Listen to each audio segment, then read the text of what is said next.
Narito na ang mga pinakamalalaking balita sa One North Central Luzon ngayong Martes. 30 anyos na babae patay matapos na pagsasaksakin ng dating kinakasama nito sa San Nicolas, Ilocos Norte. Karera ng mga kabayo sa Angeles City, Pampanga nauwi sa disgrasya. Inspeksyon sa mga eskwelahan, ospital at kalsada ipinag-utos ng OCD kasunod ng mga naitatalang pagyanig. At Bengal Festival ng Etchage, pinasaya at pinasigla sa Power Pack performances ng Kapuso Stars.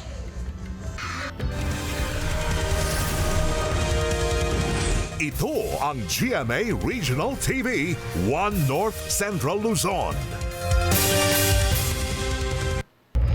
Magandang hapon, ako si Chris Zuniga. Inspeksyon sa mga eskwelahan, ospital at kalsada ipinag-utos ng Office of the Civil Defense kasunod ng mga naitatalang pagyanig. Tutukan sa report ni Jasmine Gabriel Galban.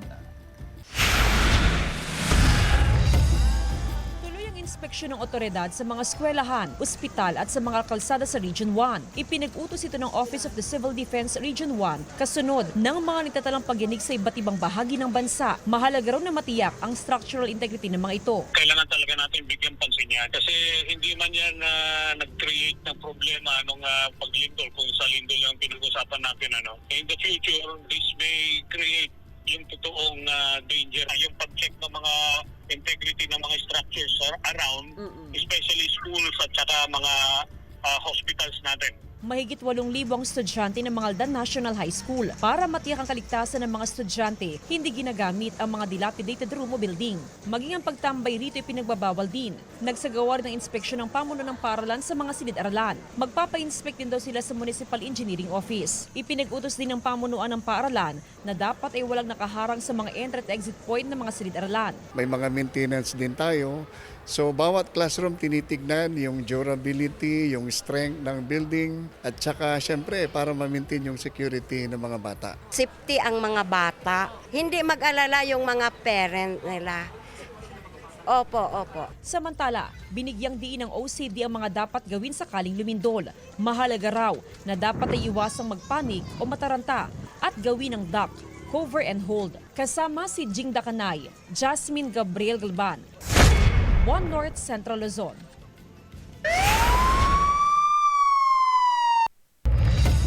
Patay ang 30 anyos na babae matapos na pagsasaksakin ng dati nitong kinakasama sa San Nicolas, Ilocos Norte. Nakaalerto CJ Turida.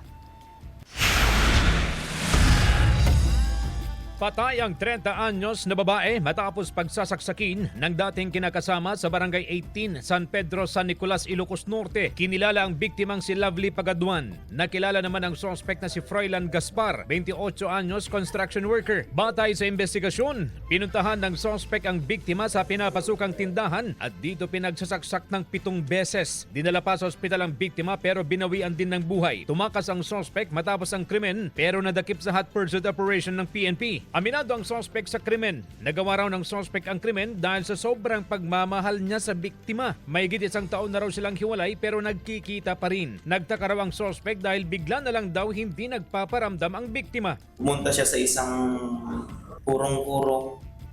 Then nakita ko, sasakay na doon. Hinabol ko siya. Then pagbaba ko sa motor, tumakbo siya. Nawakan ko yung buhok niya. And sinaksak ko na. 7 beses. Ayon sa kapatid ng biktima, dati na raw sinasaktan ng suspect ang kapatid. Hindi raw nila matanggap ang sinapit ng kaanak. Hindi lang nasasabi sa amin ng kapatid ko kasi ayaw na kaming madamay. Kasi alam na kung gaano namin siya kamahal, kung gaano namin siya inaalagaan. Kasi pagtatanggol ko talaga yun. Nahaharap sa kasong murder ang suspect, CJ Torida. One North Central Luzon. Umabot sa ikalawang alarma ang nangyaring sunog sa isang bodega sa barangay Kalamagi First, City of Ilagan sa Isabela kahapon. Batay sa investigasyon ng otoridad, naglalaman ng iba't ibang kagamitan ang bodega gaya ng upuan, plastic boxes, foam at LPG tanks. Damay din sa sunog ang ilang sasakyan na nakaparada sa labas ng bodega. Tinatayang aabot sa humigit kumulang 15 million pesos ang danyo sa sunog na tumagal ng halos 2 oras. Wala namang nasaktan sa insidente. Patuloy ang investigasyon ng otoridad. Isang tinitignan namin pwedeng maging cause, sir, is yung kinukondisyon nilang loader doon, sir. Pero we are yet to conclude that, sir. Sunod-sunod na pagsirit ng presyo ng gasolina inalmahan ng mga motorista. Sundan sa report ni Sandy Salvacio. Hindi pa man tuloy ang nakaka-recover mula sa ilang linggong pagkalugi bunsod ng naranasang pagbaha, panibagong dagok na naman ang kinakaharap ng mga tricycle driver dahil sa patuloy na pagtaas ng presyo ng langis. Bagamat nasasanay na raw ang ilan, magiging malaki raw ang epekto nito sa kanilang kabuhayan kung patuloy pa rin ang pagtaas ng presyo ng produktong petrolyo sa mga susunod na buwan. Kahit nasabihin namin na hindi sapat, wala rin kaming choice, wala kaming magagawa. Yung pinagkakasya na lang namin yung kinikita namin, basta ang importante kasi sinasabi ko sa mga membro ko, yung laging malakas ang katawan natin. Ngayong araw tumaas ng 30 sentimo ang kada litro ng gasolina, bumaba ng 20 sentimo sa kada litro ng kerosene habang wala namang pagbabago sa presyo ng diesel ngayong linggo. Magandang balita raw na walang paggalaw sa presyo ng diesel, ngunit hindi pa rin daw ito sapat ayon sa mga tsuper. Oh, mabigat madam kasi hindi tumataas yung pamasahe madam. Kaya medyo mahirap ang biyahe. Nasanay na rin tayo dyan sa baba, taas baba. So itong week walang galaw. So okay lang naman kasi nakikita naman natin na kahit tumataas, maliit lang, bumababa, mas maliit. Ayon sa Department of Energy Oil Industry Management Bureau, ilan sa mga dahilan ng pagbaba ng presyo ng produktong petrolyo ay ang oversupply at pagbaba ng global demand sa mga oil product. Nakaaapekto rin ang ceasefire sa pagitan ng Israel at Hamas, maging ang pagtaas ng halaga ng dolyar. May dahilan din sa pagtaas ng presyo ng petrolyo. Yung concern dun sa Russian supply versus the sanction nito. Kasi hindi magawang mag-export ni Russia ng kanyang produkto dahil may sanction siya. Kasama si Daryl Peralta, Sandy Salvacio, One North, Central Luzon. 2 low-pressure area ang minomonitor ngayon ng Pag-asa sa loob at labas ng Philippine Area of Responsibility. Ang LPA na nasa loob ng PAR huling namataan sa coastal waters ng Binzons, Camarines Norte. Mababa ang tsansa nitong maging bagyo ayon sa Pag-asa. Habang ang isa pang LPA sa labas naman ng PAR, huling namataan mahigit 1,700 kilometro ang layo sa silangan ng northeastern Mindanao. Sabi ng Pag-asa, may tsansa itong maging bagyo sa mga susunod na araw. Posible rin itong pumasok sa PAR at papangalan ng Ramil. Easterlies ang patuloy na makakapekto sa malaking bahagi ng bansa at magdadala ng tsansa ng thunderstorms. Base naman sa datos ng Metro Weather, may tsansa ng kalat-kalat na ulan sa ilang bahagi ng Northern at Central Luzon. Malalakas ang ulan sa ilang probinsya, kaya maging handa pa rin sa banta ng baha o landslide. Posible rin ang ulan sa iba pang bahagi ng bansa.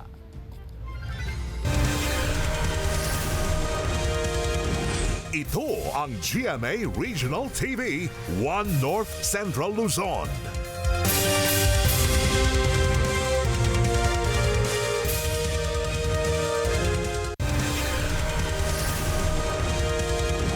Ito ang GMA Regional TV, One North Central Luzon.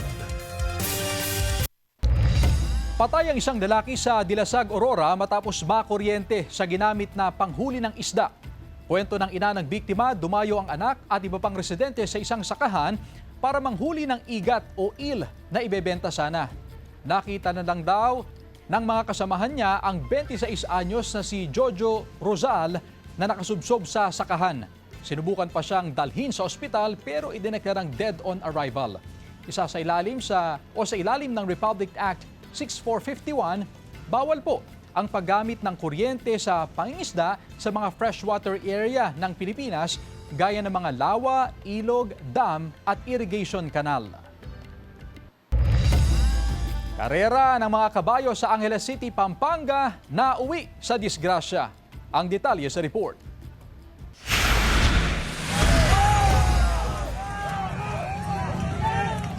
Sa pool sa video ang pagsagi ng traffic enforcer sa isang kabayo sa kalagitnaan ng karera sa ginanap na Celestine Horse Race sa Angeles City. Sa video makikita ang mabilis na pagtakbo ng kabayo na may hila-hilang maliit na kalesa. Nang aksidenteng masagi ang likurang bahagi nito ng motorsiklong sinasakyan ng traffic enforcer na nagsisilbing escort sa aktibidad. Sumemplang ang enforcer habang natumba rin ang kabayo at ang kutsero. Sa pagkakaalam po namin, parang ngayon pa lang yata nagkaroon ng mga unfortunate incidents kagaya nung itong aksidente involving the traffic enforcer. Mabuti na lang walang masyadong malalang pinsala, no, sa both sides at nagkaayos na. Bukod dito, isang manonood din ang bahagyang nasagi ng mga kabayo sa kasagsagan ng karera. Agad namang rumisponde ang mga tauhan ng City Disaster Risk Reduction and Management Office o CDRRMO upang magbigay ng paunang lunas.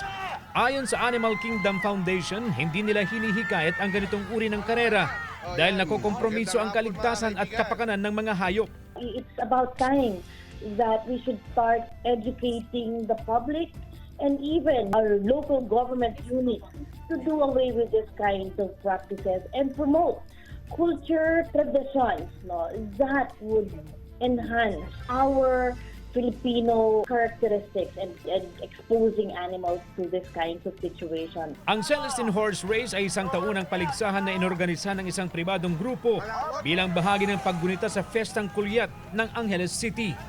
CJ Torida, One North, Central Luzon.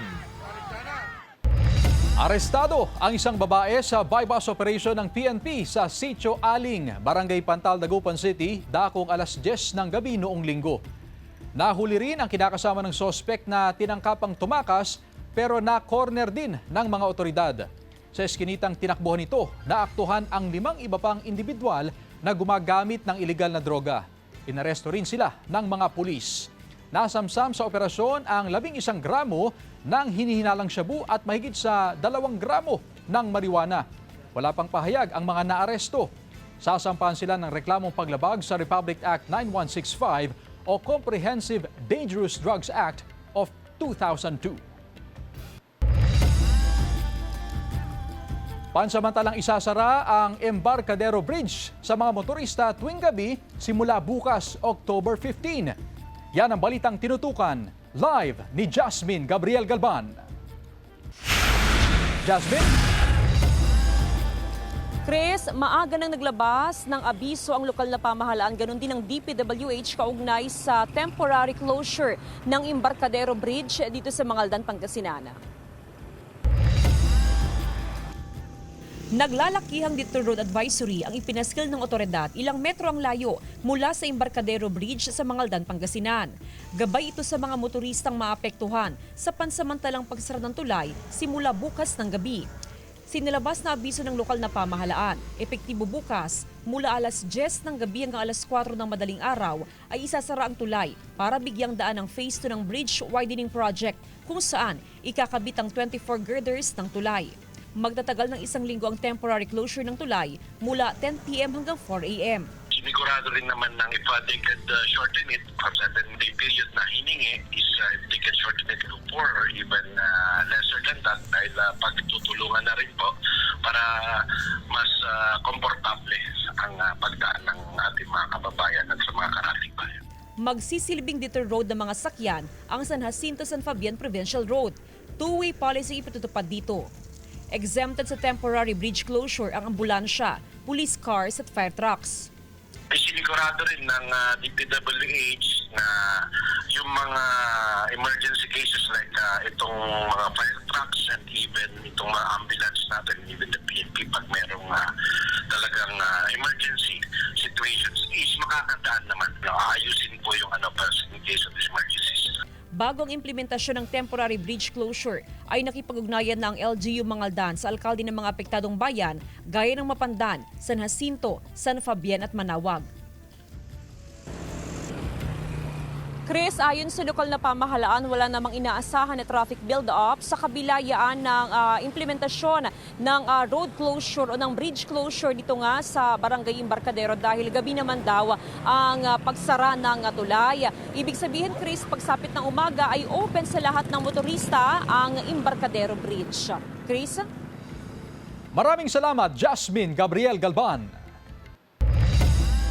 Samantala, ilang guro sa Dagupan City excited na raw sa matatanggap na performance-based bonus mula sa gobyerno. Silipin sa report. Inanunsyo kamakailan ng pamahalaan sa pamamagitan ng DBM at DepEd ang nalalapit na pagbibigay ng 2023 performance-based bonus sa mga eligible na teaching at non-teaching personnel sa iba't ibang lugar sa bansa. Suportado ito ng Pangulong Ferdinand Marcos Jr. na nagsabing layon nitong kilalanin ang di matatawarang tungkulin ng mga guro at iba pang education workers sa pagpapatatag ng bansa. Excited na raw ang ilang guro sa Dagupan City sa kanilang matatanggap na PBB. Para sa pamilya muna, syempre. Syempre, sa church, hindi natin nakakalimutan ang church. Sa pamilya, then siguro sa mga kagamitan dito sa school kasi marami ding tayong nawala doon sa bahat. Yes sir, listahan sa utang.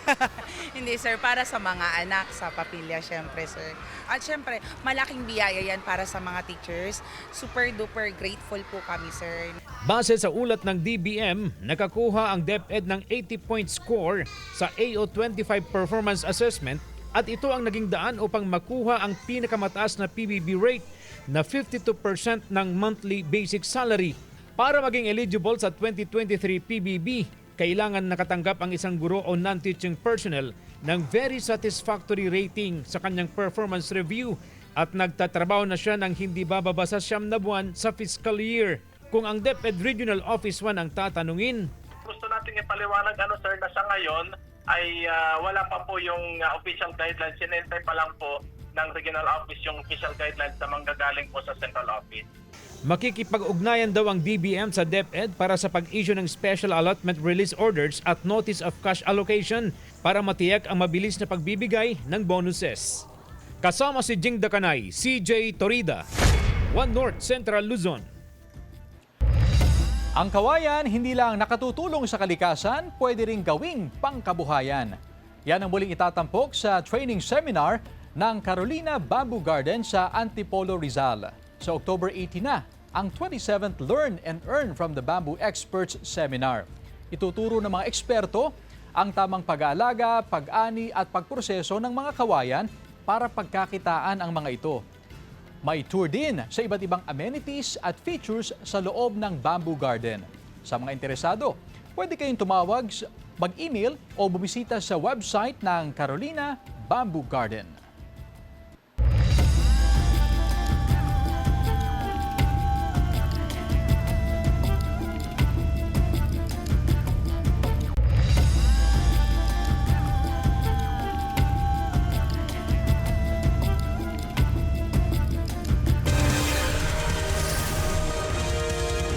Ito ang GMA Regional TV, One North Central Luzon.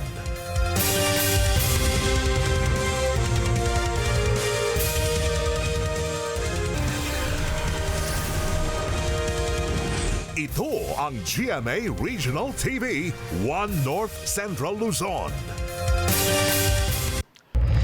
Planong pangongolekta ng 5 piso kada kilo na garbage fee iminumungkahi sa isang barangay sa Mangaldan, Pangasinan. Ang detalye sa report. Umaabot sa 40,000 pesos ang binabayarang garbage fee ng Barangay Embarcadero sa lokal na pamahalaan ng Mangaldan, Pangasinan. Halos hindi na raw kaya ng pondo ng barangay ang gastusin sa garbage fee. Sa katunayan, umabot na sa halos 300,000 pesos ang kanilang utang sa LGU dahil ilang buwan na raw silang hindi nakakapagbayad. Opo, para makatulong din sa pagbayad doon. Kaya pag-usapan namin yung sa basura para maituloy-tuloy po namin kasi hindi po kaya ng budget ng barangay. Plano raw ng Barangay Council na magpasa ng ordinansa upang magbayad ng garbage fee ang mga residente. 5 piso kada kilo ang target na garbage fee. Nakaschedule sa huling linggo ng Oktubre ang public hearing para malaman ang saloobin ng mga residente. Talagang hindi kakayanin ng barangay Kaya magkuha na lang kami sa mga tao na maningil na po kami. Para sa ilang residente, mabigat daw ang 5 piso kada kilo na garbage fee. Pero maganda rin daw itong naisip ng barangay para magkaroon ng disiplina ang mga residente sa pagtatapon ng basura. Okay lang naman kung sakaling kung 5 pesos lang, okay lang. Ali, kahit pa paano, maayos yung basura po. Nakadepende sa magiging resulta ng isasagawang public hearing kung matutuloy o maaprubahan ang paniningil ng garbage fee sa mga residente. Kasama si Jing Dakanay, Jasmine Gabriel Gugban, One North Central Luzon. Pinangunahan ni Pangulong Ferdinand Marcos Jr. ang ceremonial opening at inspeksyon ng Union Dam Gate sa Claveria, Cagayan. Nagkakalaga ng 250 million pesos ang proyekto kung saan makikinabang rito ang mahigit sa 1,000 magsasaka ng palay sa bayan. Samantala, binisita rin ni PBBM ang isa pang proyekto sa Cagayan, ang Camalaniugan Bridge, upang personal na silipin ang progreso ng proyekto. Ang proyektong pinondohan ng mahigit sa 2 bilyong piso ay nag-uugnay sa Camalaniugan at kalurang bahagi ng Apari. Inaasang matatapos ang proyekto sa Pebrero 2026. Patuloy ang pagbuhos ng tulong sa mga nasalanta ng lindol sa Cebu. Mahigit 20 volunteers mula sa Pampanga Provincial Government ang nagpunta sa Cebu upang magbigay ng tulong. Bitbit nila ang donasyon ng mga Kapampangan para sa mga Cebuano na labis na naapektuhan ng malakas na lindol. Mula sa pag-unload hanggang sa repacking, nagkaisa ang mga Kapampangan at Cebuano volunteers sa isang layunin na maihatid agad ang tulong sa mga naapektuhan ng pagyanig. Nagtayo ng repacking sites ang Pampanga team sa mga bayan ng Daang Bantayan, Medellin, San Remigio at Bogos City. Patuloy ang malawakang relief operations ng Team Pampanga sa mga susunod na araw bilang pagtanaw ng utang na loob para sa mga taong tumulong din sa probinsya nang sila naman ang nangailangan ng tulong noong pumutok ang Mount Pinatubo. Dapat Pilipino, kung ano man po pagsubok na dumaan sa atin, unang-una natin gagawin is magdasal at magkaisa at mag-move on na po. Kailangan po natin bumangon kagad. Avisala Encantadix.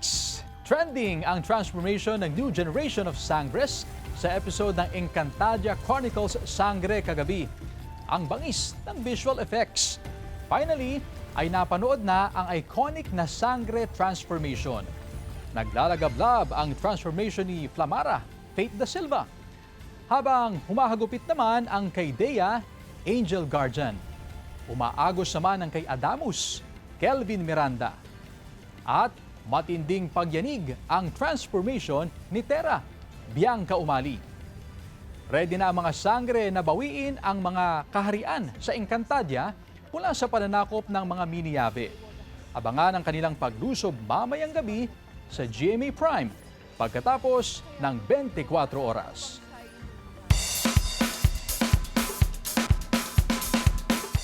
Tuklasin ang ganda at kasaysayan ng bayan ng Etiague kasama sina Julian San Jose at iba pang sparkle artist. Tunghayan sa report.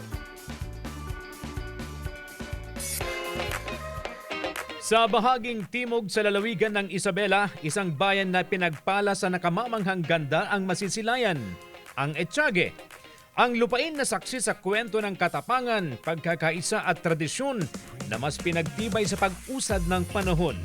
Dito ang biyahe ng mga kapusong sina Julian San Jose, Isabel Ortega, Zonia Mejia, Seb Pajarillo, John Vic de Guzman at May Bautista. Etiague, here we go! Pero bago natin libutin ang bayan ng Etiague, alamin muna natin ang kwento sa mayaman nitong kasaysayan.